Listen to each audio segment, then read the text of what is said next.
Hey everyone, it's time for another edition of Beaver Banter. Beaver Sports Talk lives here.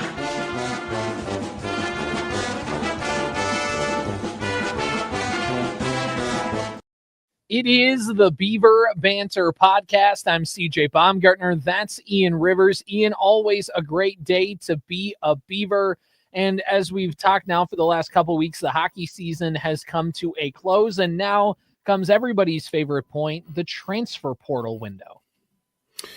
Yeah, the transfer portal is a whole mess, dude. It's crazy out there. So far, only one entry for Bemidji State. We'll touch on that in a little bit. But yeah, just looking at the transfer portal era as a whole, I think it's right now kind of reaching the peak of what everybody kind of feared when this was announced, that it was kind of just going to be the Wild West. And I do think there is a chance that they I don't want to keep my hopes too high because it's the NCAA, right? And I don't really trust them to do anything that isn't, especially for basketball or football at this point. Those seem to be the two things that they are really focused in on, and everything else just if it has a negative effect on those sports, so be it. They don't make us any money, so we don't care.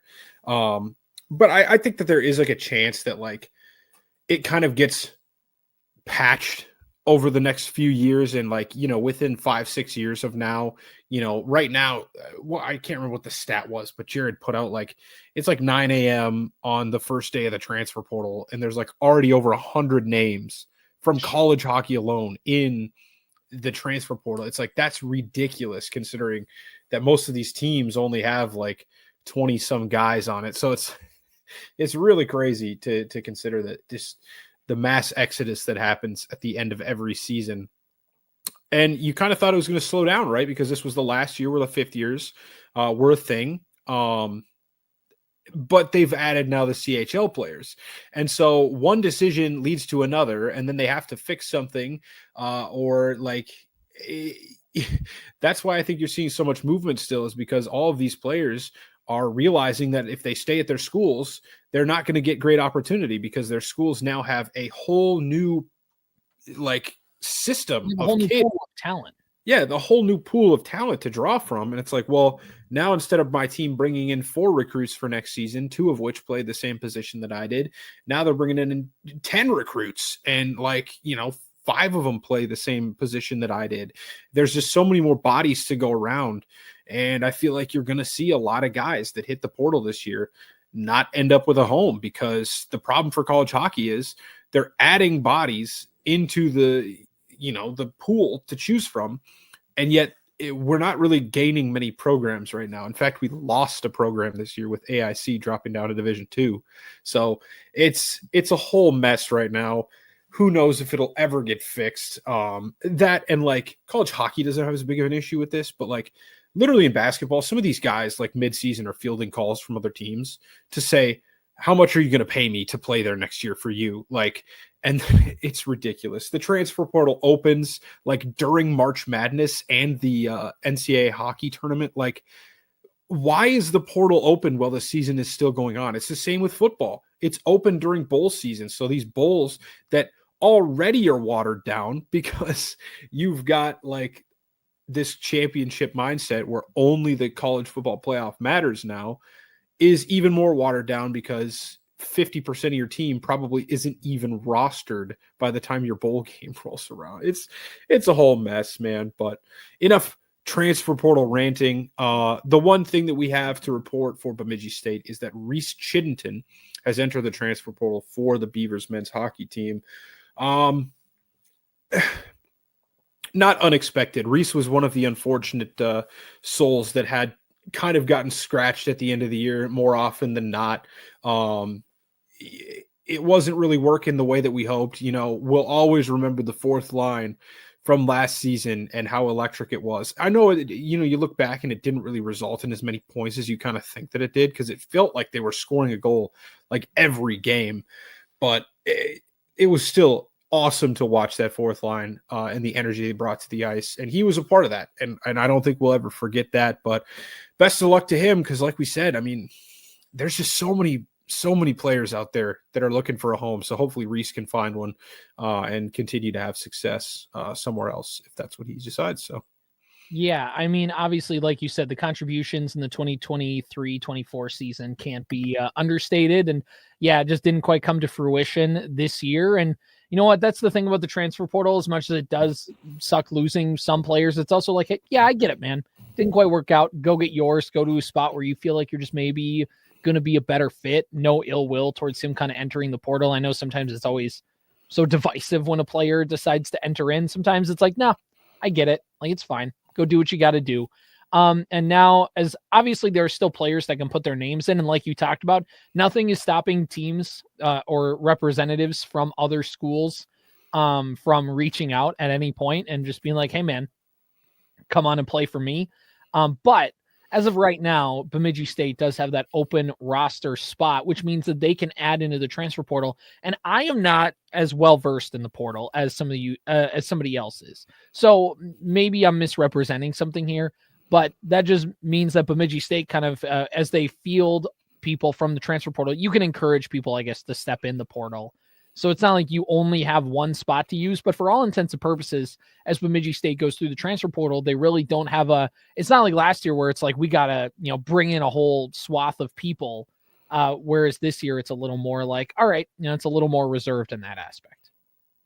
I actually think it's kind of the opposite. I mean, you look at all the players that we didn't lose that many players last year. It was just the players we lost were massive. Like we lost Polkamp, Rode, Loft, and Carter Jones. Like those were the four real like main guys that played solid minutes for the team that we had to replace. And we already had younger guys that were coming in that we could push up.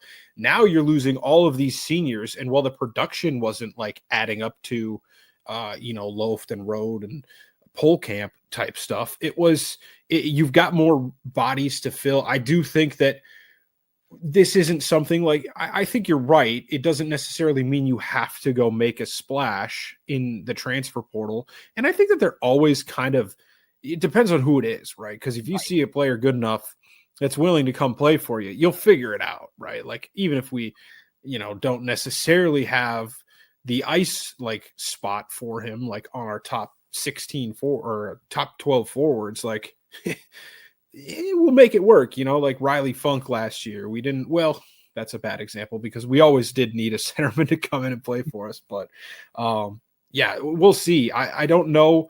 We still could use a right shot defenseman in the portal. We can always use those because Tom just doesn't recruit them outside of Issa Parek. But yeah, and I still think we could use goal scoring. Like any goal scorer is welcome.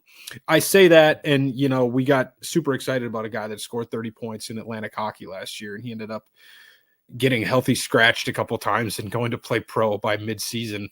So who knows what the transfer portal will bring in this year or will take away, because I think we're only like 3 days into it, right? And still pretty early. Yeah. Lucas of Beaver territory, I think, tweeted out, I don't know if it was today or yesterday, but it was like, how are some of these schools even supposed to operate properly in the transfer portal? Because some of them haven't even made the decision yet whether they're going to opt into this like house settlement. So They don't know what their roster limits are going to be for next year. Like it's just such a confusing time. It feels like all of these decisions that they've decided to make, they made them all at once and they didn't let one affect the other. And so they're like, oh, well, yeah, this actually is a problem that we did both of these at the same time.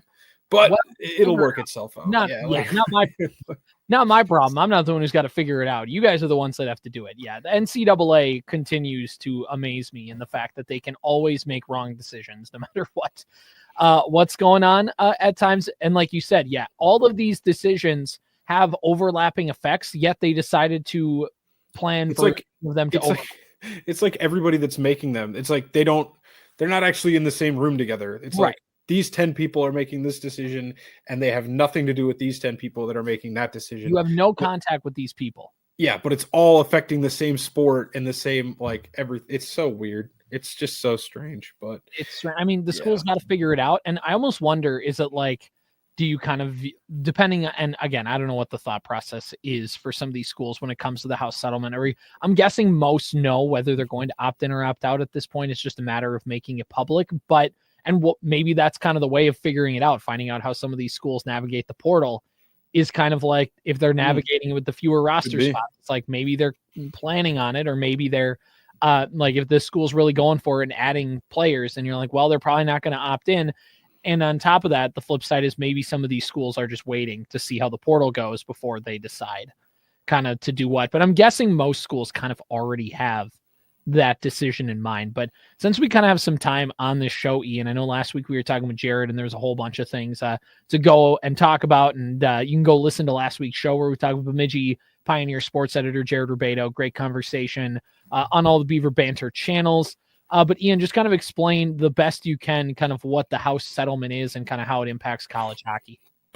Oh, man. Best of your yeah, I mean, it's something that I'm still pretty confused on. I feel like I do learn a little bit more every time I hear somebody talk about it on a different podcast or something like that. But as far as I'm concerned, it basically means that your school, your university has a set number of like scholarships that it's able to give out, which I believe in college hockey would be 26, which I believe is less than most teams. Well, okay. What I'm confused about is I think that you can roster right now, you can roster as many players as you need, but you can only have like a certain amount of scholarships to give out. So this would be increasing your level of scholarships that you could give out, but capping the number of players on your team. So let's say Bemidji State, I don't know what the exact number was last year, but let's say they had 28 players on their team, but only 18 of them were scholarship players. So now you'd be capped, I believe, at 26 players on your team, but you could give all of them scholarships. The thing that I'm confused about is where this money is coming from. Like, does Bemidji State have to front this money themselves? Like, they probably already would be. So I'm assuming that there's some sort of fund that the school would be drawing from. Like, this is where I'm still kind of confused. Is like, okay, but like some schools can't afford to do that. Like Duluth opted in, which I think was a shock to most people because they are a Division II school. So the benefit for Duluth or a Denver doesn't have a football program. So if they opt in, they don't have to give any money to their football program. They can give it all to hockey if they wanted to, or, a little bit to hoops as well.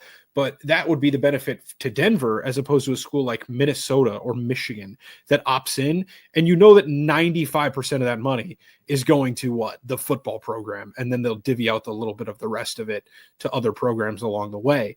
So as far as I know, I mean, don't take my word as gospel because that honestly, that might even be wrong. Like I might be totally backwards on what I'm explaining. This is just kind of what I understand it to be.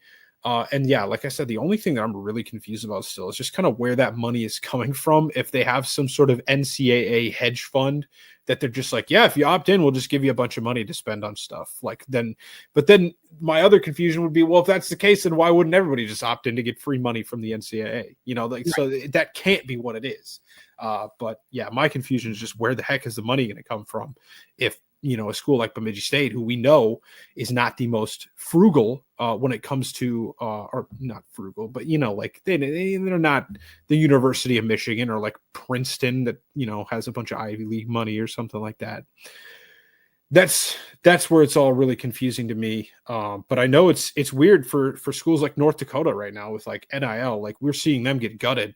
And I think it's mostly because like North Dakota, before this whole NIL and this transfer portal era, they were the cream of the crop. Like their facilities were like unmatched in college hockey. They have like pro level facilities and, the Ralph is a really good barn, but I don't think the Ralph is so far and ahead of a lot of other barns that are being built, especially on the East Coast. Atlantic Hockey's putting up some new, facilities. Like a lot of schools are building barns nowadays, not obviously that can hold as many people as the Ralph, and there's obviously a lot of history there, but they're not as far ahead of the game as they thought, and I think it's starting to catch up to them. You see the mass exodus of UND players. Obviously Bradbury left, so it's apples to oranges comparison there. It's not necessarily just straightforward, but it's all so confusing. Like I feel like that's the difficult part for a lot of people, like myself included. Like I loved college athletics so much as a kid, and I still really enjoy like the Bemidji State, like because it's not as big of a problem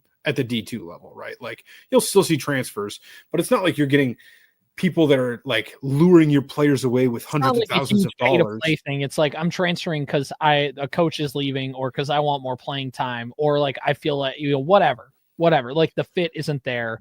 That's fine. Yeah, it's the like I had a fit here. I really like playing here, but somebody just came in and contacted my parents and said they're going to pay me $7 million to go to this other school. Okay, right. Yeah, right. We don't really deal with that at the Division II level. You see it a little bit at college hockey, but even in college hockey, there's not that much money that's really getting thrown around, like big time money like that. Not compared to football, basketball. Not compared to football, basketball, no.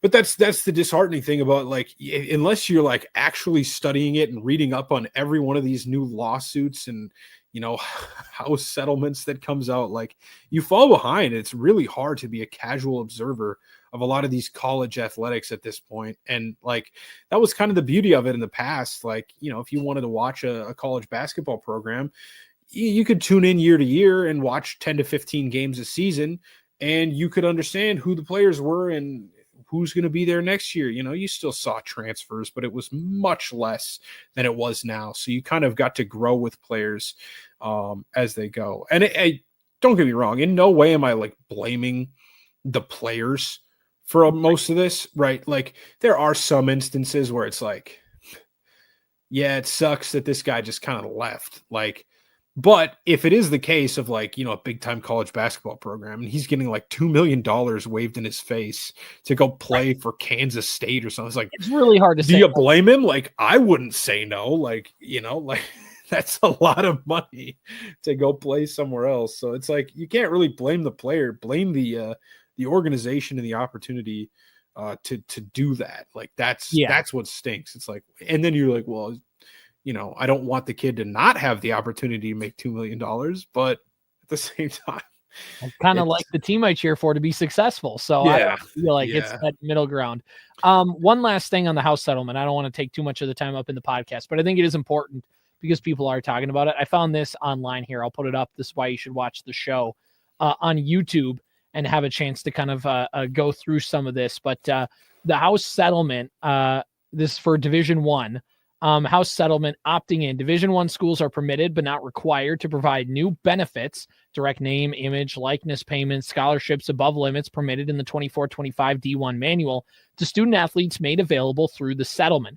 For schools that opt in, each school may determine the level of benefits to provide up to the limit set forth in the settlement. This is from an NCAA image that they put out here. General release of legal claims by student athletes against NCAA conferences and Division I schools. All scholarships will be converted to equivalencies, and for all schools that opt in, NCAA Division I scholarship limits will be eliminated. All student athletes must report third-party NIL deals worth $600 or over. So step one, determining your school's opt-ins. Does your school plan to provide payments or additional scholarships made available through the settlement? If you opt in this scenario, your school is bound by new roster sizes and should determine which benefits it will provide to student athletes. A school must notify the NCAA it will opt in by March 1st of each year. For 2025, non-defendant schools should declare their initial intent to opt in of the terms of the settlement by March 1st, 2025, and must formally opt in no later than June 15th of 2025. And then if you choose no, your school will not provide direct NIL payments to any student athletes. Your school will not exceed current Division I scholarship limits in any sport outlined in the Division I 24-25 rules manual. Your school may provide Alston payments up to $5,980 per student athlete. If your school plans to provide direct NIL payments to student athletes, or your school exceeds current equivalency maximums, your school is opting in which case then you get to step 2 of the opt-in process, which is providing benefits, determining the level of benefits your school provides to student athletes. Your school provides educational incentives and graduation bonuses to student athletes in addition to existing Alston payments capped at $5,980. Your school does not provide any additional benefits or scholarships, but wants the flexibility to provide additional benefits or scholarships during an academic year. Your school exceeds equivalency maximum in any sport in the Division I 24-25 rules manual. So those are examples of opting in. That's from the NCAA. It's a lot of legal jargon. Ian, I hope this makes a little bit of sense. There's not really much more to talk about it with that, but that's kind of where things stand with the opting in, opting out process. So we'll know at some point. We're just not really gonna know until we get to June. Right. And I think that's one thing I forgot, like right at the end there, is that even if you opt in, it is, I believe, still kind of up to the school's discretion as to how much they want to provide. But there's like a limit on how much you're able to. And I think it's different too, because we've been talking about, our Division II school for most every other sport. So I think that this is just for the Division I sports that you'd be opting in for, which is like a whole nother issue. Cause then, like, I don't know. It's just very confusing to the casual observer. We might have to get some lawyers on here to help us understand all this legal jargon and technical. And the, you know what the crummiest part of this whole thing is? Like 2 years from now, you're not going to have to remember any of this, because it's like going to have changed twice in the last, in the next 2 years. And it's like going to completely work differently. So the second you start understanding how it works, it's going to change again. And I just think that's the difficult part about this whole NCAA right now, is I don't see the future where it's less tumultuous and there's less turmoil among the college landscape, whether it be conference realignments constantly changing, rules constantly changing. You're going to see tons of small programs have to get dropped, like at big universities. You're going to see track programs. You're going to see lacrosse programs. Everything's going to start getting cut. Gymnastics, swimming, everything that's not all the Olympic sports are going to get hurt in this, and it's like, well, basketball's in the Olympics, but you know what I like, what I mean. Any non-revenue sport is in trouble. Right. Because the only revenue sports for most schools are basketball, football, and of course, in Bemidji State's case, hockey. Yeah. But like those sports are fine, but anything else under that, it could be in trouble. And that's also, there's a lot of things, and it's not just hockey coaches that do this. This is athletic departments. And it's not, the athletic departments obviously are the ones heading it, but that's got to be a full school thing. That's got to be run through boards and presidents and all that kind of stuff. Again, a lot of legal stuff that's over our heads as two communications majors, but important nonetheless to kind of go over and make sure and just kind of talk about, because that's something that will impact Bemidji State whenever we know. And when we know, we'll have to get Jared on and explain something, because I'm sure he'll have Jared, Lucas, anybody, but I'm sure either of those guys will just have some good contact and good stuff. But anyway, with that, any other hockey notes we need to touch on before we move on and cover some spring sports? The CCHA is once again kind of getting just ravaged by the transfer portal. I know Minnesota State is having sort of a mass exodus. Northern Michigan, a lot of players, from what I understand, they're a lot of like depth players. There's a couple players that they lost that they're upset about, but it's nothing close to last year for them. Michigan Tech's had a couple people enter into the portal. It's a disaster. It's a disaster. But Frozen Four will be in 2 weeks. It's a sort of unique field. Denver is still there, so Eric Polkamp to the Frozen Four. And then I believe Penn State, Boston University, and I'm blanking on who that fourth team is for some reason. Western Michigan making their first. Western Michigan came out of the Fargo region, didn't it? Yep, they did. As the Gophers, classic Gophers, choking their regional. I think Bob Motzko gets a lot of hate. This isn't a Gophers point. This is just a Bob Motzko point. He'll get a lot of flack for the Gophers and the way that they've botched some goal leads and stuff like that, especially if you consider the Natty a couple of years ago, if you consider the Frozen Four. And by the way, if you go back to St. Cloud State days when they were the number one overall seed and they lost in the tournament. Remember, we were out on the campus at Bemidji State. Ferris State? Or no, that wasn't the Ferris State. No, it was Ferris State, wasn't it? Yes. AIC or no, RIT, I believe. RIT, yeah. Yep. Something. It was some no-name school. It was a three-letter school from Atlantic Hockey that beat them. Them. The number one overall seed in the tournament. We were laughing at them. unfortunate for Midwest hockey takes, but at least Western Michigan gets out there, so it's not the end of the world. But yeah, weird. It's weird because like Motzko is getting a lot of hate, right? Like Motzko also has done a lot of good for the Gopher hockey program, right? Like in general, and it's the same thing. And like this isn't a Gopher hockey podcast, but overall, he's been a net positive for that program. I don't know, people who are screaming for firing are just sports fans that scream for firing anytime that something bad happens. Right. Well, and we talked similarly about, Brad Berry getting canned at North Dakota last week with Jared, which is just, you look at it from a Bemidji State perspective and you'd be like, man, I'd like to have a guy like Bob Motzko coach my team, because at the very least it would give you consistent, like top end of the CCHA play. Like, yeah, he's probably not going to be able to get you the level of recruits that he was at the Gophers, but it's going to be better than it is, at least in a consistency standpoint right now. And that's, I think, the same thing that happened with PJ Fleck is like, now the Gophers football program has kind of reached their plateau, or like, maybe not, like maybe there's still brighter days ahead. But if you're looking at this and saying, well, Fleck can't get us any higher, we need to move on. It's like, well, look at where you were for years before PJ Fleck showed up. Like, we would have begged and pleaded to be an 8-win program every year back when we were winning, and I don't mean to say we, on the Bemidji State podcast, but like, growing up a Gopher fan, you would have begged for an 8-win season. For most of those years, you're winning 3 to 4 games. And now you've got that and you want more. And it's the same thing, at the end of Lucia's tenure in Mariucci, the Gophers were missing the tournament, and it wasn't like a one-off thing. They missed a couple of tournaments, from the at-large perspective. And they, whether or not they show up in the tournament necessarily, like, been to a couple Frozen Fours with Bob. They went to the national championship game. They did choke that national championship game away, but it's weird. It's weird because, again, we're looking at it from our perspective of, I was going to look say how much success they've had. Right. And they're looking at it from their perspective saying this, they're looking at it like Packers fans do. It's like, man, I hate going to the NFC championship game every year. NFC. Did I say AFC? Yeah.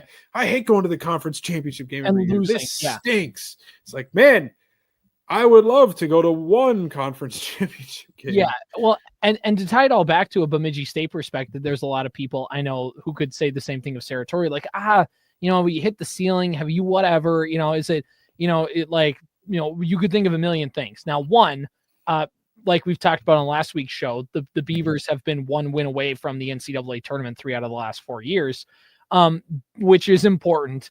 But also it's the same thing of like for Saratoria and Bemidji State. It's Bemidji State is also where they're at because of Tom. And yes, there are shortfalls and there are things that do bite the Beavers. And there are things that really like you look and you're just like, man, sometimes it'd be great to get that fresh voice in there.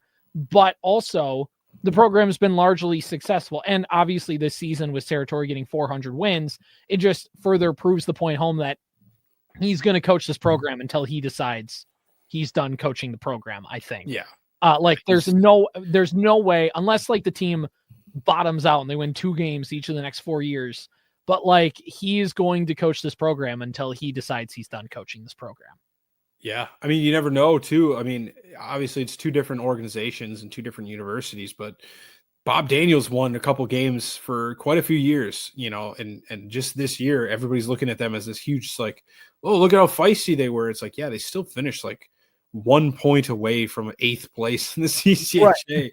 And Bob was still clinging to life just because of what he had been doing. So yeah, I think it's an interesting conversation, and we're definitely not advocating for Tom to get kicked out of here anytime soon. He's welcome as long as he's like we said, we've willing to coach from the NCAA tournament 3 out of the last 4 years, or something along those 3 out of the last 4. Yep. Yeah. 3 out of the last 4. Yeah. And then made the tournament the years before that. So like, they've been, even though it hasn't always looked like it on paper, and I know it hasn't felt like it through a lot of stretches in regular seasons, this has been a team that for the most part has been towards the top of the CCHA and always competing and always in a spot. And that's something, and to wrap it all back around, that's just something you cannot take for granted when you talk about some of this stuff. So anyway, to tie that all from a point about Motzko and the Gophers to Bemidji State here. But and hey, you know what? Bemidji State split with the Gophers this year. So We'll take it. But looking, kind of putting the bow on the hockey conversation here, we'll move on now over to some spring sports as it's real spring outside.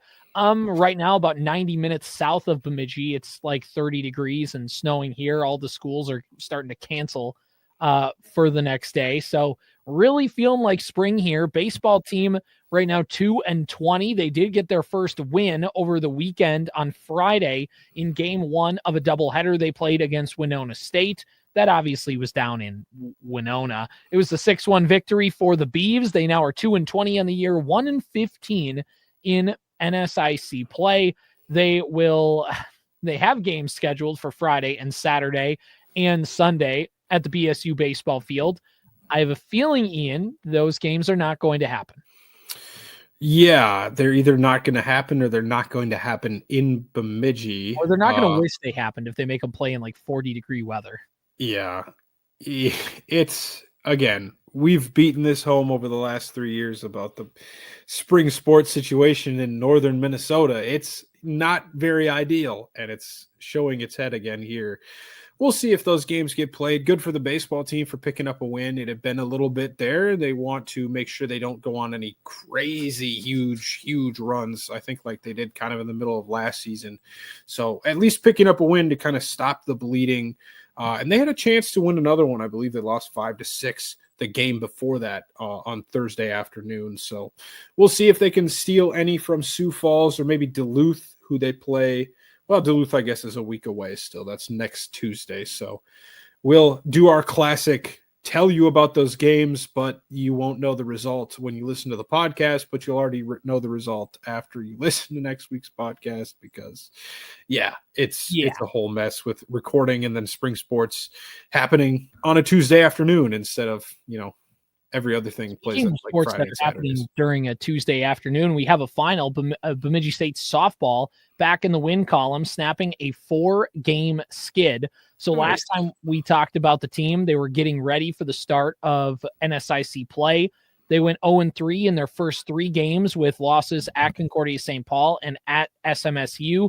And then they got a win in Marshall to split in that doubleheader. They lost 2 games to Duluth, lost 2 games to USF, and then now got an 8-4 victory over St. Cloud State at the Husky Dome. They're getting ready to play that next game. And in fact, if I pull up live stats here, we'll see if that game is in progress. Right now, no. They just got done with an 8-4 victory against St. Cloud State. So Bemidji State back into the win column to move to 15-18 on the season, 2-7 in NSIC play, which not the best start to the year, but you're playing some of the tougher teams, I think, at the beginning. So you have a chance here to kind of get some wins back in the win column over the course of the weekend. And until we talk next, Ian, I mean, they have this game against St. Cloud State to wrap up this afternoon. Again, people who are listening, it'll be final by that time, but then they have a doubleheader against Winona State on Saturday in Bemidji, doubleheader against Mankato in Bemidji on Sunday. Again, will those games be played?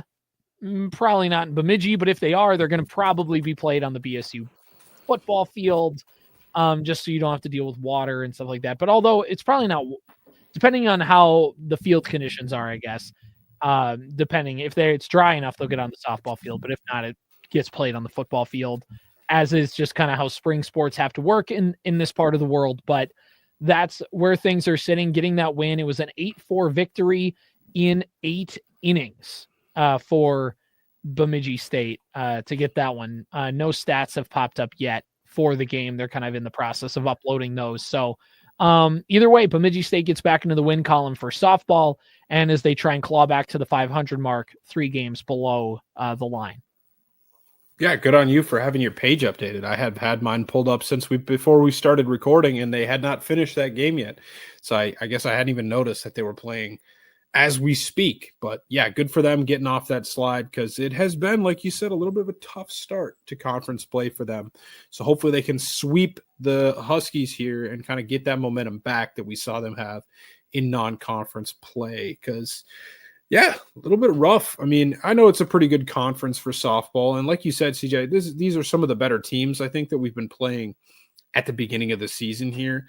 So there will be a little bit of a lull towards the end where maybe we have a little bit better chance to pick up some more wins. But you never know. It's a short season. You got to get the wins when they can, because it's coming up. We've only got about a month left of the academic and athletic calendar for Bemidji State.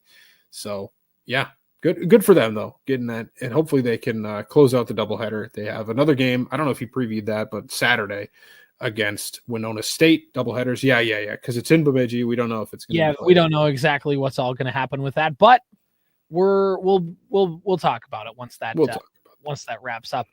Let's move on a little bit and talk a little men's golf. They played in the NSIC preview last week, and they were able to finish second out of 15, tied for second out of the 15 in Missouri. They had a scheduled meet yesterday and today, as of this recording, in Hayes, Kansas. No results have been posted for yesterday or today yet, so I'm sure we'll get all of those kind of in one big dump once that tournament becomes final. And then this weekend they're going to Waterloo for the Upper Iowa Invite, and then they kind of take a little bit of a break before going to Rockhurst for some match play. But that's kind of the thing. It's a good finish for BSU men's golf to get second place in the NSIC preview. And again, that's kind of getting everybody ready for the NSIC championships, which are taking place on April 17th. That's day one.